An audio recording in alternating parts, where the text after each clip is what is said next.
Hola, buenos días. Mi nombre es Gabriela Bendaño, formo parte de la sección de patología mamaria de la División Ginecología del Hospital y en estos dos encuentros, porque vamos a dividir esta charla que es muy larga en dos partes, vamos a hablar de metodología diagnóstica y tratamiento en cáncer de mama. El contenido de esta charla va a haber una pequeña introducción, vamos a hablar de las lesiones no palpables, de las lesiones palpables, de los tumores localmente avanzados, del concepto de adyuvancia, del cáncer de mama heredofamiliar y de cómo es el seguimiento en cáncer de mama.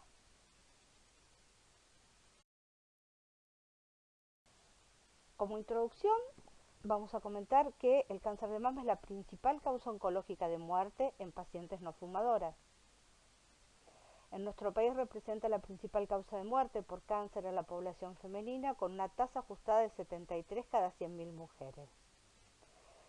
En la República Argentina, en los últimos 10 años, las cifras han oscilado entre 20 y 22.000 casos nuevos por año. Estos son los números del año 2017. Representan un tercio de los tumores malignos femeninos y representan 6.049 muertes. Estos son números para el 2017, pero entre 5.500 y 6.000 se han mantenido más o menos las tasas de muerte en estos últimos años. Vamos a hablar del cáncer de mama esporádico para diferenciarlo de agregación familiar o el heredofamiliar. El cáncer de mama esporádico es aquel que aparece como casos aislados en una familia sin agregación. Sabemos que una de cada 8 mujeres que llega a los 80 años habrá contraído cáncer de mama. Estos números de Argentina son muy parecidos a la mayoría de los países de Latinoamérica y también a Europa. Hay muy pocos países en los cuales el número es un poco menor. En ausencia de factores genéticos, el riesgo individual de desarrollar cáncer de mama es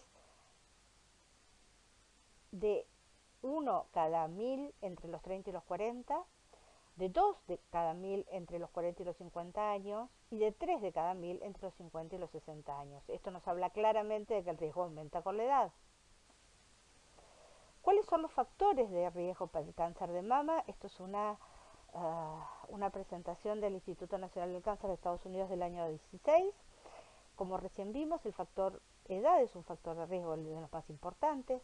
Los antecedentes familiares de cáncer de mama, sean antecedentes fuertes en familiares de primer o de segundo grado, que esta familia sea portadora de una mutación genética de riesgo, factores relacionados con el ambiente como la ingesta de alcohol, la obesidad, el índice de masa corporal elevado, sobre todo la posmenopausia, es un fuerte factor de riesgo de desarrollar cáncer de mama. Todos los factores asociados a la presencia de estrógenos endógenos, como una menarca temprana, una menopausia tardía, la nuliparidad, la edad temprana del primer embarazo, los antecedentes de tratamientos hormonales, ya sean tratamientos hormonales sustitutivos, anticonceptivos por tiempos prolongados, o también aquellas pacientes que han requerido de tratamientos de fertilidad para lograr un embarazo. La densidad de tejido mamario es el factor independiente de riesgo de cáncer de mama. Y cuando uno habla de densidad de tejido mamario, a veces lo pensaba asociado a la juventud. Sin embargo, hoy sabemos que mamas densas pueden existir a todas las edades, incluso a la posmenopausia. Hay una clasificación de la densidad mamaria de la Asociación Americana de Radiología que es importante que conste en cada informe de mamografía, y la densidad de tejido mamario aumentada por sí misma implica un factor de riesgo de desarrollar cáncer de mama. Por supuesto que los antecedentes personales de cáncer de mama son un factor de riesgo. Las pacientes que han tenido un cáncer de mama tienen mucho más riesgo de desarrollar un segundo tumor que la población general. Y también los antecedentes personales de otras enfermedades proliferativas de la mama, como puede ser la hiperplasia ductal atípica o el carcinoma lobulizar in situ.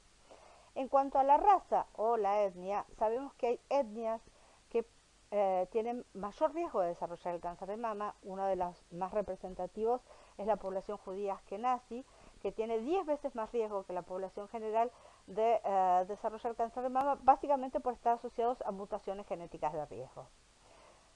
También es un factor de riesgo la exposición de la mama o el tórax a la radiación, sobre todo en edades tempranas.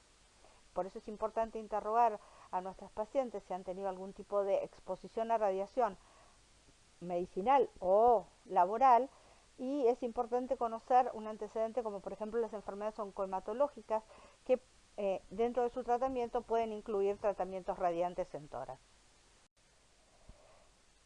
Recién hablamos de que existen factores de riesgo para desarrollar el cáncer de mama y acá los cuantificamos. Los factores hereditarios dijimos que son factores muy importantes para desarrollarlos. Vean cómo presentar nuestra paciente una mutación en BRCA, ya sea 1 o 2, aumenta por 10 el riesgo de la población general de desarrollar cáncer de mama.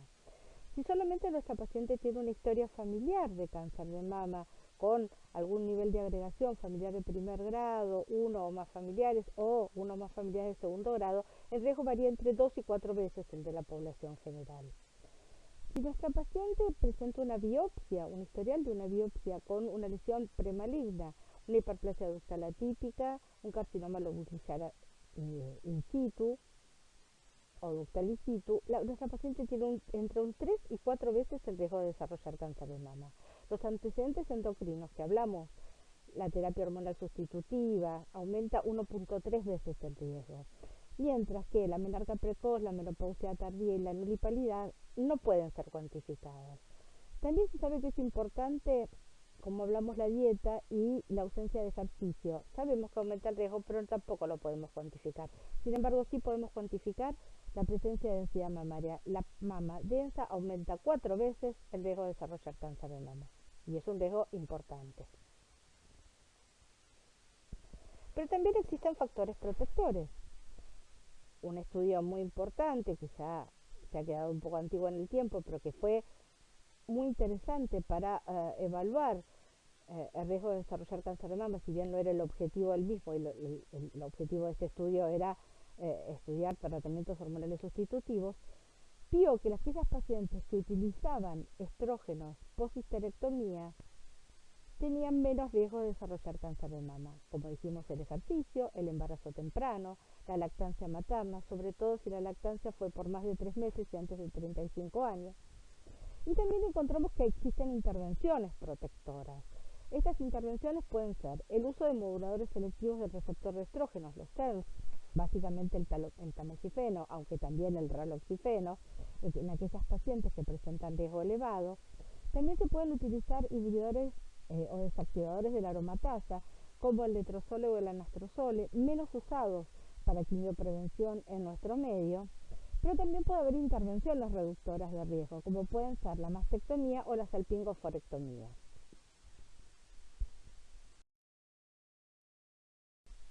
¿Qué cosas han demostrado mejorar la sobrevida en los pacientes con cáncer de mama? El diagnóstico precoz. Los estudios de cribados han demostrado que en aquellas poblaciones que realizan los screenings en forma periódica, lo han demostrado a partir de los 50, pero creo firmemente que van a aparecer prontamente estudios en que lo demuestren que el cribado a partir de los 40 realmente disminuye el riesgo.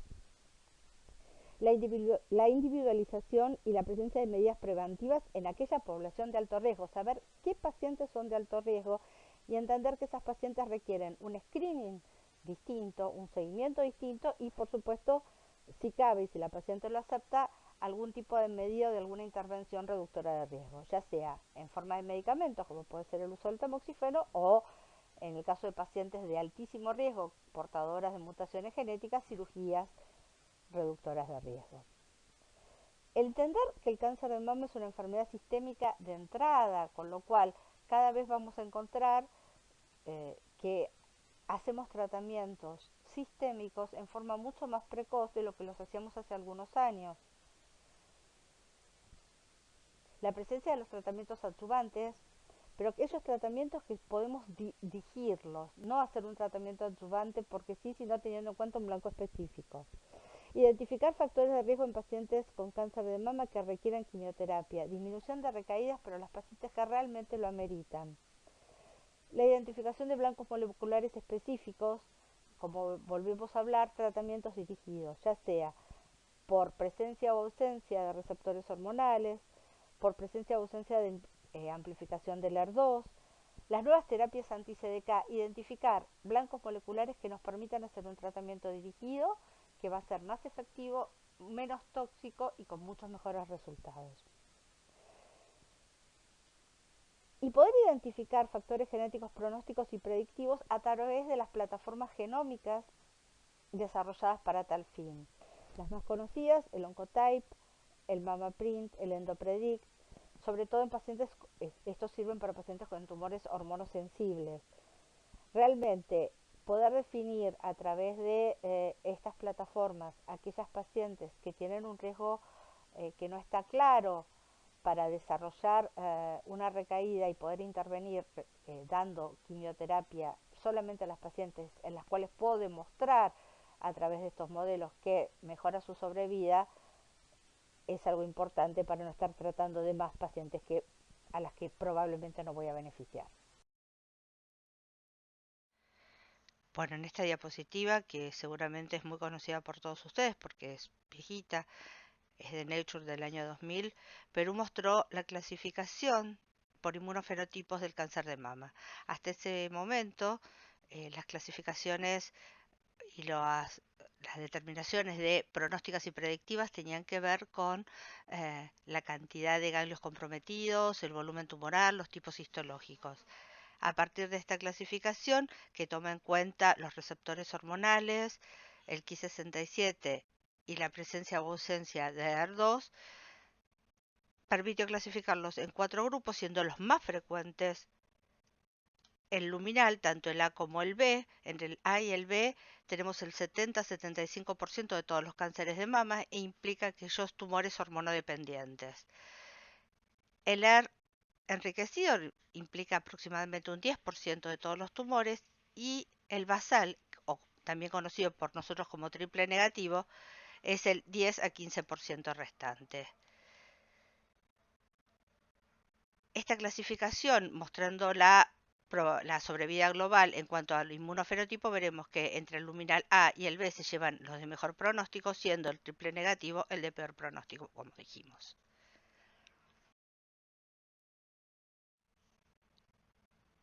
Esta clasificación molecular es lo mismo que hablamos recién, nada más que mostrado en un esquema, con las 4 variables que podemos determinar por inmunohistoquímica y que corresponderían a la clasificación molecular por luminal A, B, R enriquecido o basal.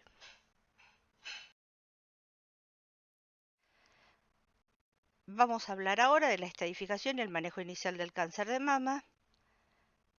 La estadificación es por todos ustedes conocida, no los voy a aburrir con esto. Pero tengamos en cuenta que toda paciente que diagnosticamos con cáncer de mama, lo primero que tenemos que hacer es una historia clínica exhaustiva y un buen examen físico.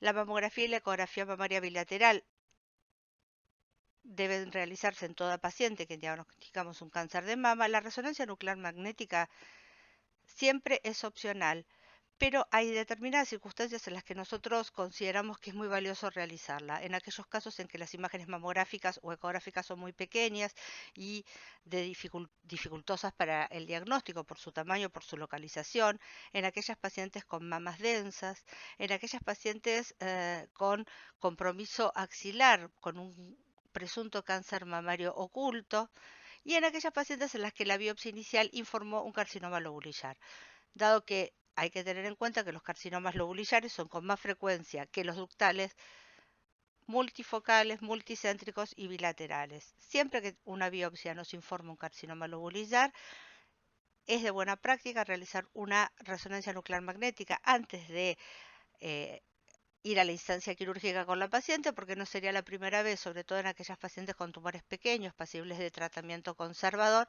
en la cual con una resonancia encontramos focos adicionales cercanos o lejanos al tumor o incluso a la otra mama, con lo cual sin la resonancia haríamos un tratamiento insuficiente a estas pacientes.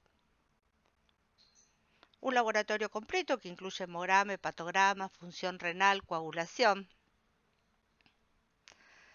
El estudio anatomopatológico de nuestra paciente punzada antes de la cirugía siempre debe incluir el panel molecular, receptor de estrógeno, receptor de progesterona, Ki67 y ER2.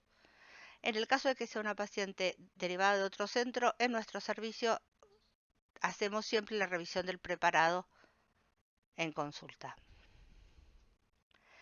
Si la paciente, por su historia, presenta algún criterio de riesgo para cáncer heredofamiliar, hacemos la primera consulta de asesoramiento genético previa a la cirugía. Los estudios moleculares para determinar cáncer heredofamiliar en nuestro medio todos sabemos que tardan bastante, a veces incluso no pueden ser realizados, pero creemos que hacer la consulta de asesoramiento inicial en la cual le podemos plantear a las pacientes los beneficios y o desventajas de hacer un estudio molecular en el caso de que correspondiere, nos permiten planificar mejor la cirugía y el tratamiento posterior con la paciente. En el caso de que sea una paciente joven, premenopáusica y que todavía no haya completado su paridad, es importante hacer la evaluación y el asesoramiento por fertilidad. Tengamos en cuenta que hoy en día los protocolos de rescate ovular para criopreservación son muy cortos, necesitan esperar que la menstruación de la paciente, es decir, que se pueden iniciar en cualquier momento y de esta manera no demorar la cirugía. En el caso de no tener oportunidad de realizarlo en el periodo preoperatorio, sí o sí hay que iniciarlo antes del tratamiento sistémico, porque como ustedes saben, muchas de las drogas que utilizamos son gonadotóxicas. Por supuesto, es muy importante una consulta para evaluación psicoprofiláctica previa a la cirugía, ideal eh, conjuntamente con el diagnóstico inicial y para cuando se le informa a la paciente de la extensión del tratamiento a realizar. Para los estadios 1, 2A y 2B, los estudios sistémicos adicionales no son obligatorios y solamente se consideran si hay algún signo o síntoma que lo amerite. Por ejemplo, una fosfatasa alcalina elevada nos lleva a realizar un centellograma óseo o si la paciente presenta dolores óseos puntuales y nuevos. Lo mismo ocurre con una tomografía de tórax y abdomen superior y los estudios del sistema nervioso central nunca se realizan de rutina, solo si la paciente presenta síntomas. Esta imagen es para recordar que si bien la mayoría de las formas de presentación del cáncer de mama son las tradicionales, que aparecen tanto en la mammo como en la ecografía, no debemos olvidar que un derrame por pezón unio, biporo, espontáneo, serohemático o hemático puede estar avisándonos que nuestra paciente es portadora de un cáncer de mama.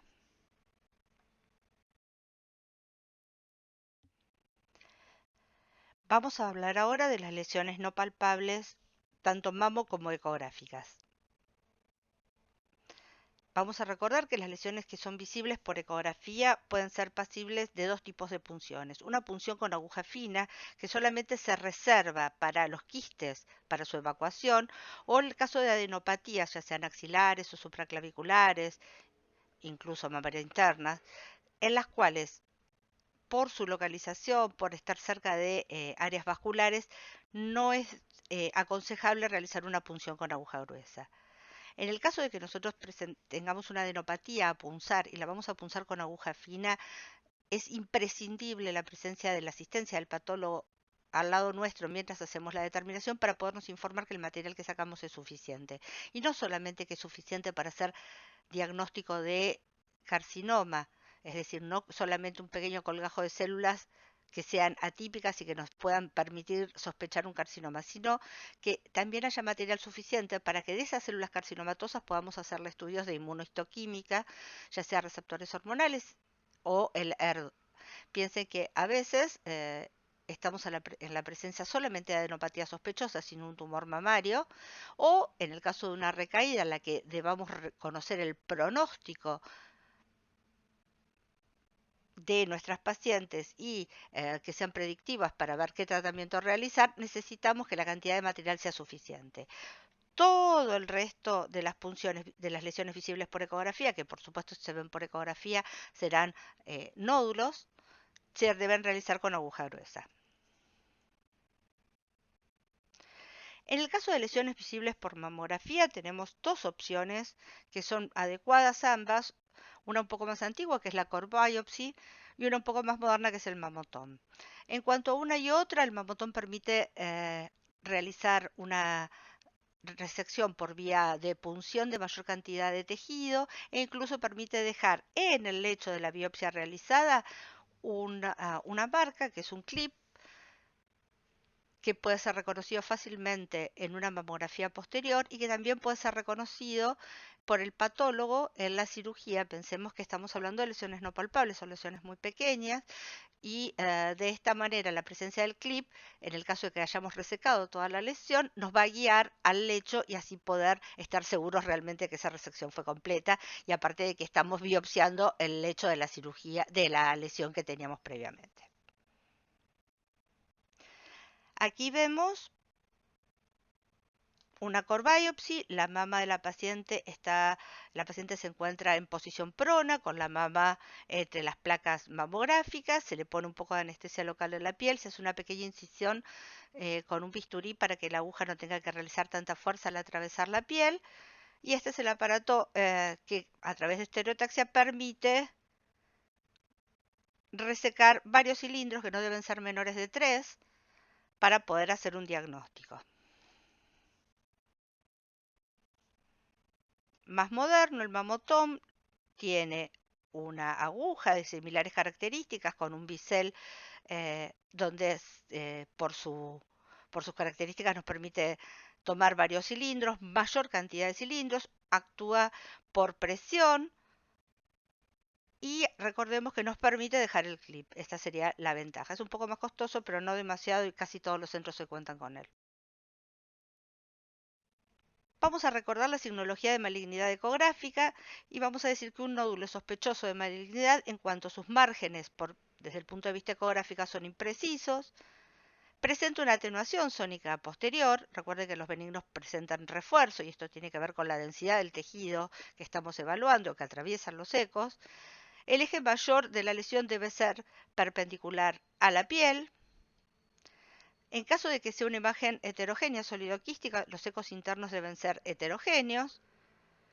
Y ante la compresión, nuestra lesión con sospecha de malignidad no se va a deformar como lo hacen las imágenes benignas, sobre todo las quísticas.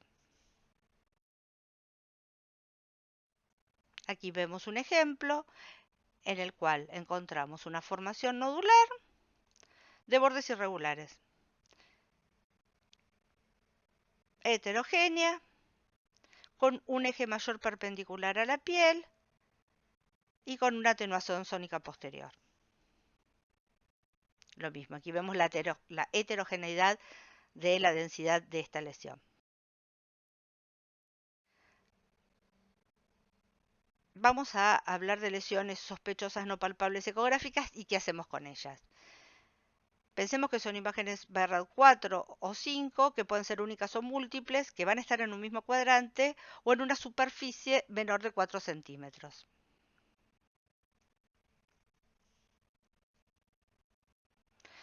En el caso de estas pacientes, lo primero que vamos a hacer es una punción histológica ecoguiada. Recordemos que siempre una lesión que tenga traducción ecográfica es más fácil, más económica y mejor tolerada por la paciente el proceso de diagnóstico vía ecográfica. Entonces realizamos la punción ecoguiada. En el caso de que la punción sea negativa, ¿nos quedamos tranquilos? Sí. A menos que haya una disociación imagen anatomopatológica, es decir, que la imagen para nosotros sea lo suficientemente sospechosa como para no tener tanta confianza en esta punción. O que estemos en presencia de una lesión marcadora de riesgo. Si no tenemos ninguna de estas características, la paciente irá a seguimiento. Si estamos en presencia de una disociación, podemos charlar con la paciente y evaluar dos opciones, o volverla a punzar o hacer una cirugía. Esto dependerá del deseo de la paciente de pasar nuevamente por un proceso de punción o directamente ir a un proceso quirúrgico que va a ser diagnóstico. Piense que hay pacientes que no quieren pasar nuevamente por la punción, no porque sea especialmente dolorosa, sino por la ansiedad que genera. En el caso de que tengamos una lesión marcadora de riesgo, como puede ser una hiperplasia ductal atípica o puede ser un CLIS, haremos una biopsia radioquirúrgica. Recordemos que la biopsia radioquirúrgica no es otra cosa que una biopsia, que en general puede ser una cuadrantectomía en este caso, guiada por carbón, más frecuentemente en nuestro servicio, pero también puede estar marcada con carbón la pieza para poder localizarla. Recuerden que estamos hablando de lesiones no palpables.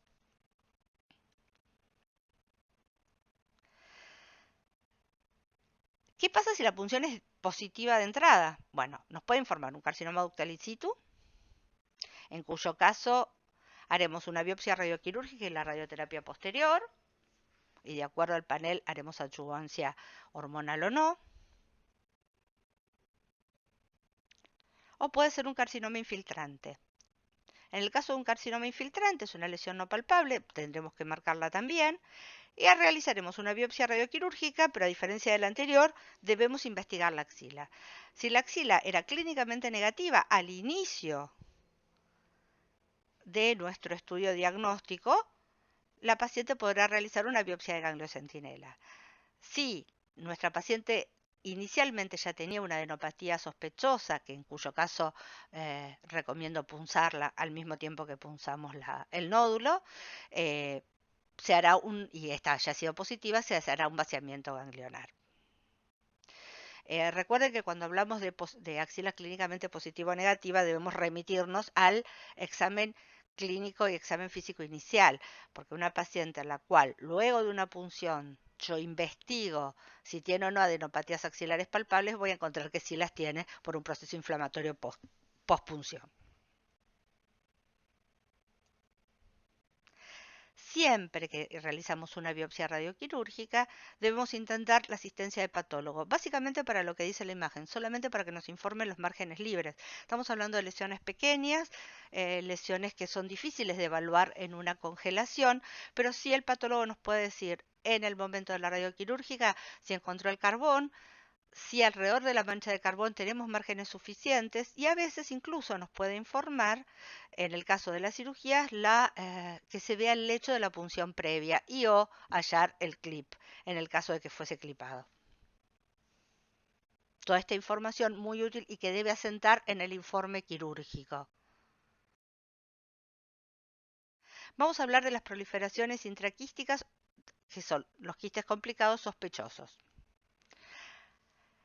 Esta es una imagen muy linda, por cierto, de una formación papilar intraquística. Acá está el gran quiste, la formación papilar, con su pedículo vascularizado. En este caso, para diagnóstico realizaremos una biopsia radioquirúrgica o una cuadrantectomía. En el caso de que la lesión sea más grande, ya esta lesión es palpable. Siempre pedir la asistencia de patólogo. ¿Para qué patólogo? Nuevamente para informarnos márgenes. El estudio histopatológico definitivo se hace por diferido. Las lesiones intraquísticas son muy difíciles de congelar porque el material es muy friable, no se puede congelar para el crióstato. Cuando se corta, la lesión se rompe con facilidad, y la verdad que es pedirle un esfuerzo demasiado grande al patólogo informarlo. Por supuesto, estamos hablando de lesiones pequeñas, son lesiones muy grandes, probablemente el patólogo nos pueda decir de qué se trata.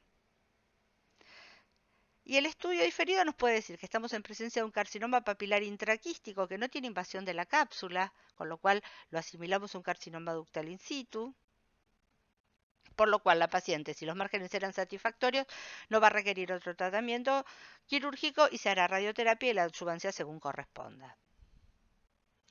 En el caso de que nuestro carcinoma sea infiltrante, tendremos que completar con la cirugía axilar, que dependerá de si la axila es clínicamente negativa o positiva, ¿qué vamos a hacer? ¿Será un centinela o será una linfadenectomía axilar? Luego hará radioterapia y la adyuvancia según corresponda a su panel inmunológico. Y ahora una pregunta, ¿se pueden punzar los quistes complejos? Bueno, hasta hace un tiempito no se punzaban. Hasta no hace mucho tiempo era una contraindicación la presencia de un quiste complejo de una punción.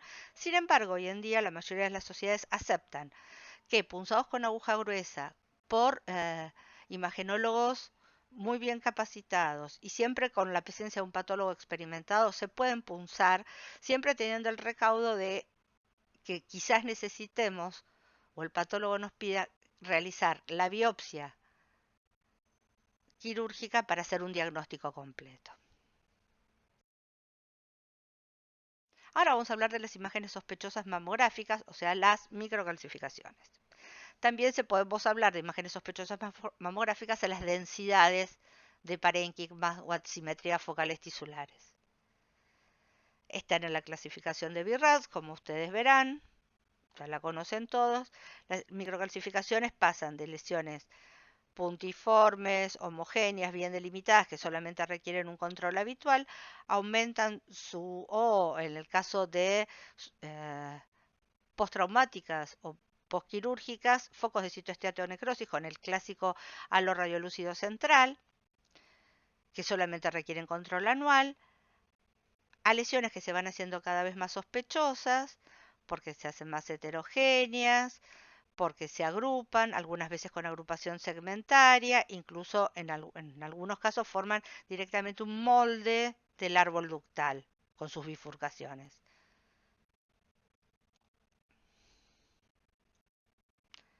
La subdivisión del 4A, B y C es opcional.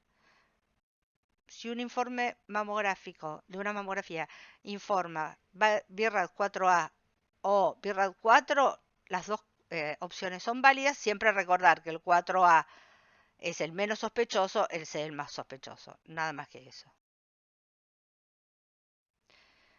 Vamos a las imágenes sospechosas. Como masas, en estas veremos también, por supuesto, que pasamos de lesiones de bordes bien delimitados con muy bajo nivel de sospecha o ninguno, a lesiones en las cuales los bordes se hacen más lobulados, más irregulares, lesiones heterogéneas, al clásico especulado del carcinoma.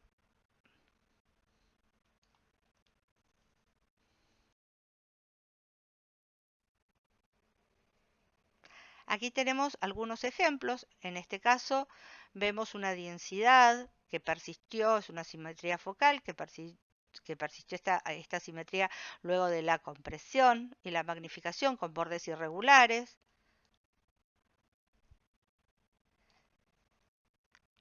Aquí vemos un nódulo irregular.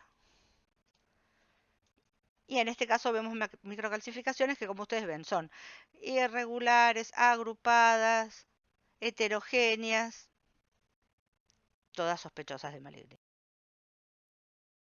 Vamos a ver qué hacemos ahora, cuál sería nuestro algoritmo diagnóstico en las lesiones no palpables mamográficas. De nuevo tenemos una imagen que puede ser BIRAD 4 o 5, que puede ser única, un foco o múltiples focos, todos en el mismo cuadrante y menores a 4 centímetros la lesión. Las vamos a punzar, en este caso con una punción estereotáxica, COR o MAMODOM. Se nos informa como negativa. De nuevo, podemos tener o no una disociación o una lesión marcadora de riesgo. Si no tenemos ninguna de las dos cosas, la paciente va a seguimiento. Si persiste nuestra sospecha más allá de la punción de que se trata de una lesión no benigna, se le puede ofrecer a la paciente la repunción o la cirugía. Por supuesto, recuerden que si hacemos una cirugía, tendrá que ser una cirugía marcada, pues estamos hablando de lesiones no palpables. En el caso de que se trate de una lesión marcadora de riesgo, se realizará una biopsia radioquirúrgica con todos los recaudos de los que conversamos. Por supuesto que aquí sí, la asistencia del patólogo es nada más que para evidenciar mancha de carbón, presente o no, o presencia de clip, y nada más. Las microcalcificaciones no se congelan. ¿Qué pasa si directamente nos da positiva? Bueno, veremos de acuerdo al informe. Si es un carcinoma ductal in situ, biopsia radioquirúrgica, cuadrantectomía previa marcación. Si es un carcinoma infiltrante, se realizará la cuadrantectomía marcada más la investigación axilar. Si la paciente tiene una axila negativa, se hará un ganglio centinela. Si la paciente tiene una axila clínicamente positiva desde el inicio, se hará directamente el vaciamiento ganglionar. Como les dije, la asistencia de patólogo, en el caso de las micro, podemos incorporar, en el caso de que los centros puedan realizarla, la mamografía de la pieza, que nos da una seguridad de haber hecho la resección de las calcificaciones y también nos puede informar un poco de márgenes y la presencia eventualmente del clip si lo dejaron. ¿Qué pasa con las imágenes multicéntricas? Siempre tenemos que punzarlas todas. 1, 2, 3 focos, las punzamos. Si una sola es positiva, se la trata como si fuese un tumor unifocal. Si hay más de una positiva, podemos estar en presencia de un carcinoma in situ o un carcinoma infiltrante, y son lesiones multicéntricas, ya no podemos hacer pequeñas cirugías. Nuestra paciente será pasible de una mastectomía, que podemos evaluar de acuerdo a la distancia de los grupos de lesiones, conservar el complejo areola y pezón con una biopsia previa para evaluar que no esté comprometido. Una biopsia previa me refiero a una biopsia intraoperatoria previa antes de decidir conservarlo o no, y una reconstrucción simultánea. Y como estamos en presencia de un N0, podemos realizar un ganglio centinela.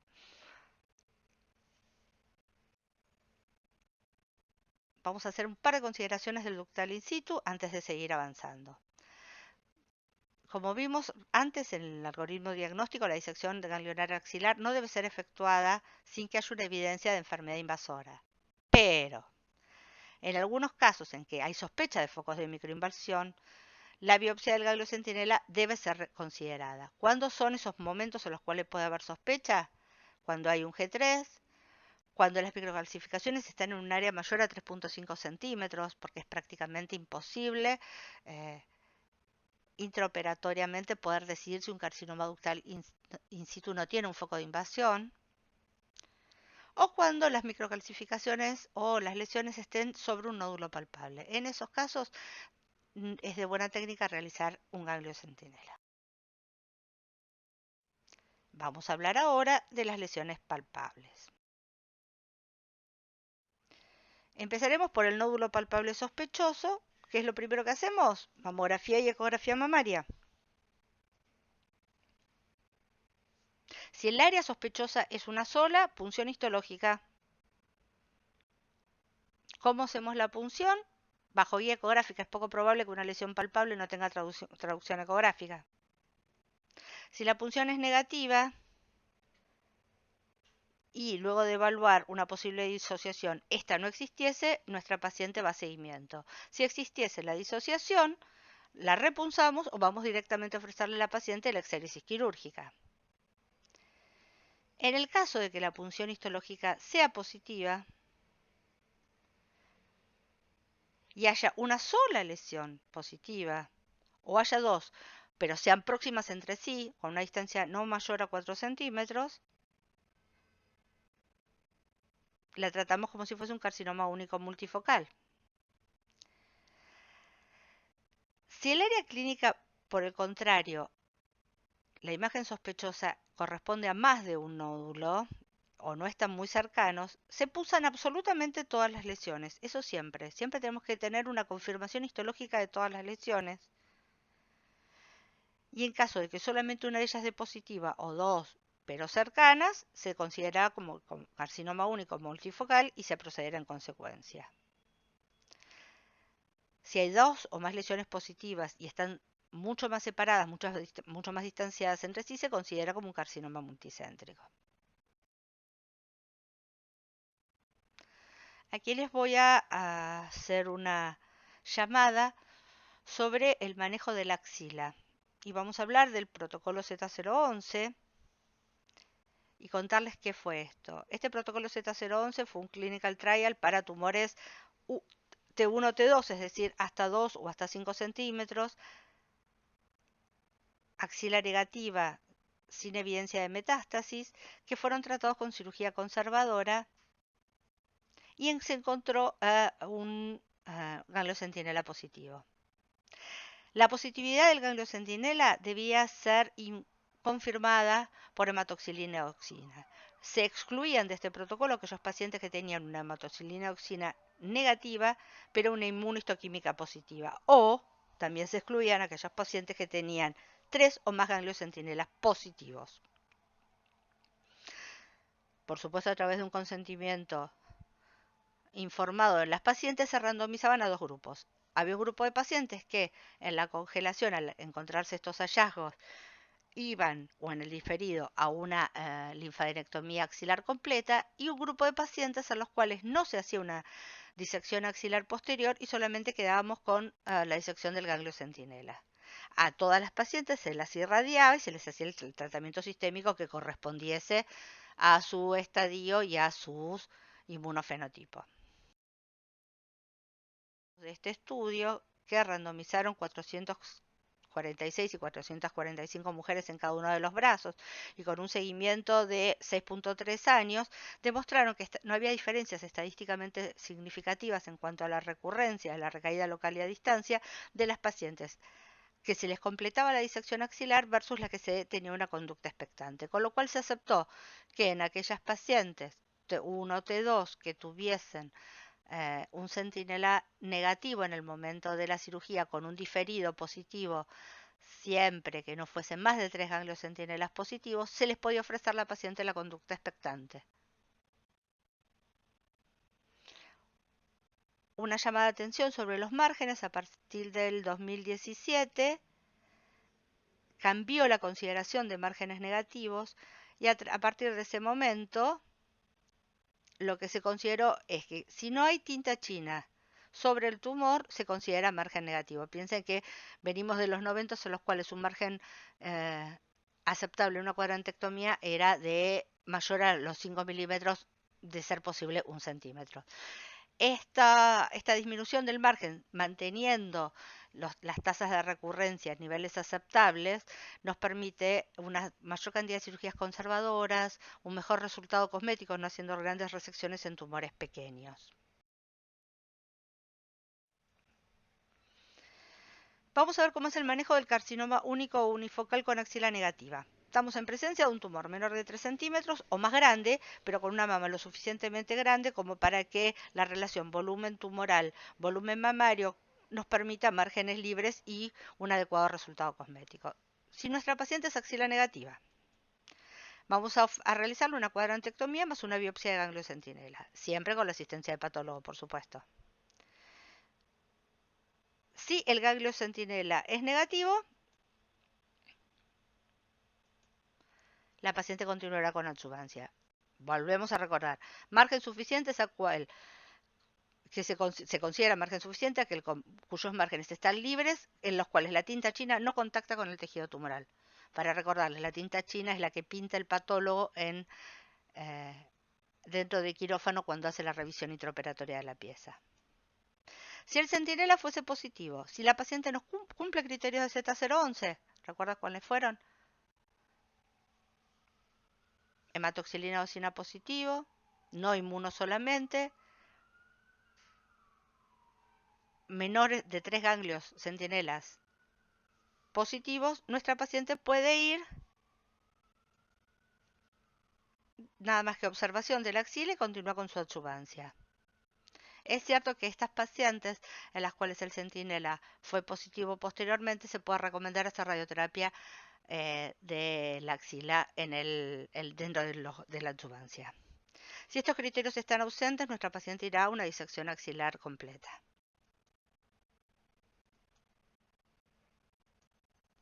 Si la paciente por algún motivo tuviese márgenes comprometidos en la cuadrantectomía, se puede hacer una resección hasta que tenga márgenes libres y luego continuar con la adjuvancia. Si a la resección los márgenes continúan siendo positivos, es decir, no logramos un margen negativo intraoperatorio, a la paciente se le debe avisar que puede ser posible de realizar una mastectomía.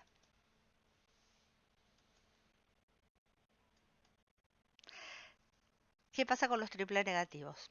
Bueno, los triple negativos son tumores especiales. Como tienen un muy mal pronóstico, y volvemos a decir esto de que ninguna paciente debería entrar a un quirófano para tratamiento primario de su cáncer de mama, incluso en estadios iniciales, sin tener una punción con el informe del inmunofenotipo. ¿Por qué? Porque si la paciente tiene un triple negativo y el tumor es mayor de 1 centímetro, podemos ofrecerle a nuestra paciente, sabiendo que le va a ir mejor, realizar un tratamiento neoadyuvante, es decir, un tratamiento sistémico previo a la cirugía. Y como se trata de un triple negativo, el único tratamiento posible es la quimioterapia, ya que, como su nombre lo indica, no es ni hormonosensible ni expresa ER, así que no puede hacer ni hormono ni terapia blanco. Volvemos a recordarlo, esto de que es muy importante conocer el panel molecular antes de la cirugía, por estos casos. Ya vamos terminando esta primera parte y vamos a hablar del carcinoma único o unifocal, pero con axila positiva. De nuevo estamos en un tumor menor de 3 centímetros o en un tamaño mayor, pero con una mama grande, que nos permita una buena resección con margen sin alterar su resultado estético. Pero ahora nuestra paciente es axila positiva, clínicamente positiva. Se realizará una cuadrantectomía, la axila es clínicamente positiva, aquí no cabe que en centinela pues un criterio de exclusión de la técnica de ganglios centinela, así que haremos una disección axilar completa. Con márgenes libres, nuestra paciente continuará con su esquema de adjuvancia, que ya vamos a ver la semana próxima. La paciente con márgenes comprometidos se hará una recisión o recuadrantectomía.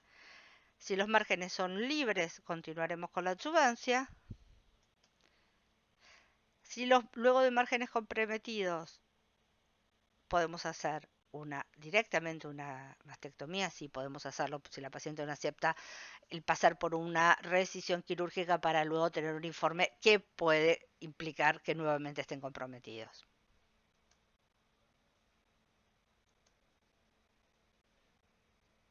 Ahora, ¿qué pasa?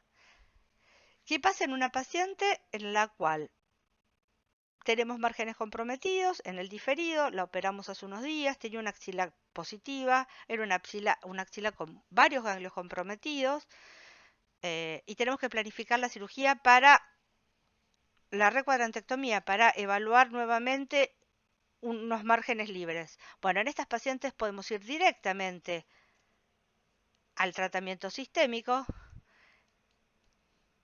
dado que estaríamos como perdiendo mucho tiempo. Piense que tenemos el diagnóstico inicial, programamos la cirugía, se hizo la cirugía, esperamos el resultado de la anatomía patológica y ahora nos encontramos que tenemos que volverlo a operar. Entonces, ¿es lícito en estas pacientes ir directamente al tratamiento sistémico y dejar completar el tratamiento quirúrgico más adelante? Sí, es absolutamente lícito.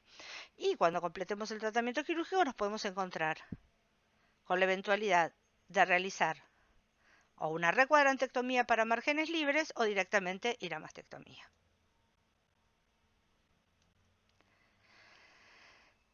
¿Qué pasa con nuestras pacientes axila positiva, un tumor único y que sobreexpresan ER o que son triples negativos?